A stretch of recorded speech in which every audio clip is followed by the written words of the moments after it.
Hello and welcome to The Reload, your weekly recap of all of the gaming news over the last 7 days, and a quick look at what's coming out over the next week. I am of course Carl, and without any further ado, here's what happened. EA's PR department had a bad day at the office last week, when their Twitter hashtag for Battlefield 1 was called out for not treating its source material of the Great War with respect. Hashtag Just World War I Things was used in 2 tweets that a number of gamers found insensitive, including an image of a flamethrower with the lines, "When you're too hot for the club," and "Weekend goals." EA eventually pulled both posts and apologised, admitting that they didn't treat the issue with respect. And that, my friends, is why banter in PR campaigns is f***ing stupid. In international news, the latest Football Manager title has caused outrage with its Chinese fans. The problem started when Sports Interactive announced that fans could create community translations through the Steam Workshop. But fans in China took this as an insult because of a tweet in 2011 in which CEO Miles Jacobson explained they wouldn't do a Chinese translation due to piracy and lack of resources. This led to the game's Steam review rating plummeting to mostly negative, and even death threats aimed at Jacobson's family. In the end, publisher Sega stepped in by promising to do a translation in-house. Whether that improves the standing of the game on Steam, though, remains to be seen. And next week on Entitled Gamers, we take a look at why nobody's had the balls to do this to Valve over Half-Life 3. Idiots. PlayStation 4 owners may have only just started enjoying Rise of the Tomb Raider, but details about Lara Croft's next adventure have already appeared thanks to a very careless commuter. A poster on Reddit claims that he was riding on the subway in Montreal when he spotted someone working on a presentation on their laptop for the next game, which at this point is called Shadow of the Tomb Raider. Since the picture was posted, Kotaku has confirmed the leak and found out that Eidos Montreal will be developing the game and not Crystal Dynamics. Does this mean that there are 2 Tomb Raider games in development, or are Crystal Dynamics working on something else entirely? Look, all I want is a game where Lara's shooting a T-Rex in the face again. I mean, seriously, is that just too much to ask? In more intentional game announcement news, that game company began teasing their next game last week. 3 images were released on social media, one of candles lighting each other, another of 4 silhouettes holding hands, and a third featuring some sort of gateway on a hill. The only hint they were willing to share was that it is a game about giving. So, make of all of that what you will. Whatever it is, we do know that it will be multi-platform when it releases next year. My guess is that the game is about 4 players in a multiplayer game coming together to light candles that power a gateway, and then they go through the gateway. And when they get to the side, you know what they find? Where Sean Murray's been hiding instead of sorting out No Man's Sky.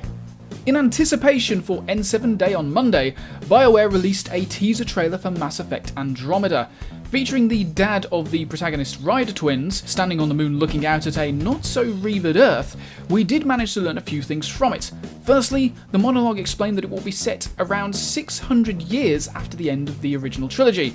Secondly, fans managed to work out that the voice of Papa Ryder is none other than veteran actor Clancy Brown. According to creative director Mac Walters, the second person is not Mama Ryder, but her identity will be revealed on N7 Day. Can't wait for more Mass Effect! Unless there's more Star Child, he can stay where he was. Permanently. Ahead of Steam's next big update, Valve have announced that concept art and pre-rendered stills will no longer be acceptable on store listings. Admitting that they hadn't been super crisp about it in the past, the new guidelines for the upcoming Discovery Update 2.0 explains that any images used in the game's listing on Steam need to be representative of the game. So, as soon as the update goes live, don't expect to see as many or even any bullshots throughout the online store. Now all we need to do is make sure Valve do some damn curation on their store so there aren't so many god-awful titles on there. I mean, seriously, how can they let such a ruin their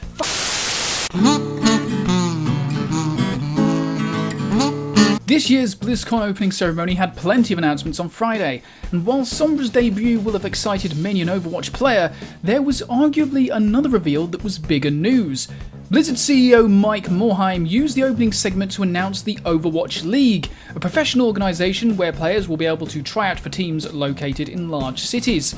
Those that make the cut will get professional contracts, complete with salaries and benefits, bringing legitimacy and organisation to the esports scene with its behemoth team-based shooter.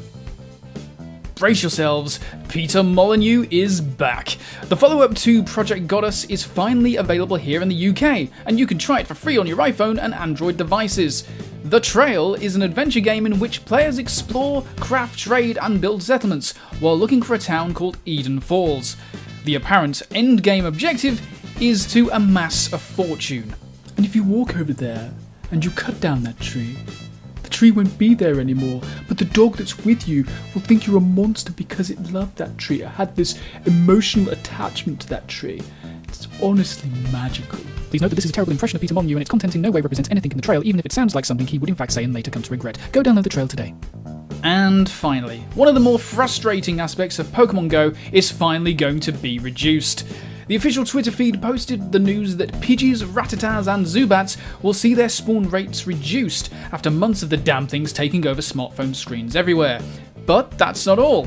All three will be removed from eggs altogether, meaning starter Pokemon should spawn more frequently, and Eevees will now only appear in 5k eggs. While that might mean an influx of Drowsies instead, it should allow for greater variation in what actually appears in the quest to catch them all.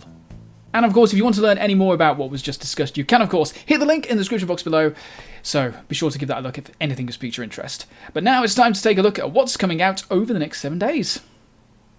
PlayStation VR owners get a notable new release this week with Robinson the Journey, an adventure title that's part Castaway and part Jurassic Park. Previews have praised its fantastic visuals, no doubt thanks to the CryEngine, but there's concern that the controls might be at odds with the action. Still, it's a dinosaur adventure in VR, which I totally understand if that's all you needed to hear to be sold on this one. We also have 2 big hardware releases this week, the first being the PlayStation 4 Pro. Boasting an upgraded GPU and higher CPU clock speed, the end result allows for 4K visuals in games that have been optimised, although all PS4 titles will be playable on it regardless. The increased power also means that the PlayStation VR will have a performance boost as well. Although it doesn't support Ultra HD Blu-rays, this might be a worthwhile upgrade if you've already invested in a 4K television. If you're looking for an RPG with a bit of a twist, Tyranny might be what you're looking for. Taking place in a land where the evil overlord ended up winning, the player assumes the role of one of their high-ranking agents, who must maintain order across the land by any means necessary. In short, you're the high fantasy version of Judge Dredd, basically. While the combat plays like Pillars of Eternity, Tyranny features a skill-based role-playing system, meaning abilities get better with use, much like in the Elder Scrolls series. However, the week's big release is clearly Dishonored 2. Playing as either the returning Corvo Attano or as Empress Emily Caldwin, Arcane's sequel puts the player on the path to regain control of the throne in whichever way they see fit. If my hands-on preview is to be believed, it not only looks great, but handles exceptionally well both in terms of stealth and up-in-your-face combat. It's also a hell of a lot more difficult, so prepare to put your assassin skills to the test if you're diving into this one. Finally, Nintendo are bringing the nostalgia by the actual handful with the release of the NES Classic Mini. This tiny device allows you to play 30 retro games such as Super Mario Bros., Donkey Kong and The Legend of Zelda. That said, do note that it doesn't include a power adapter for the USB cable, so either you'll need to buy a new one or use an existing one such as those that you get with most smartphones to be able to use it. You'll also need a second controller if you want to get up to any 2-player shenanigans, but otherwise it's a great little way to get some retro gaming back in your life. And that's it for this week's Reload. Do stay tuned to the site because, I know I said this last week, but the reviews for World of Final Fantasy and Civilization 6 will be definitely hitting next week.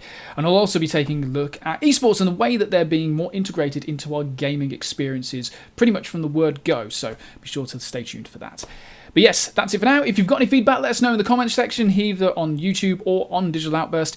But that's it for now. Thanks for watching, and I will see you next time. Bye-bye.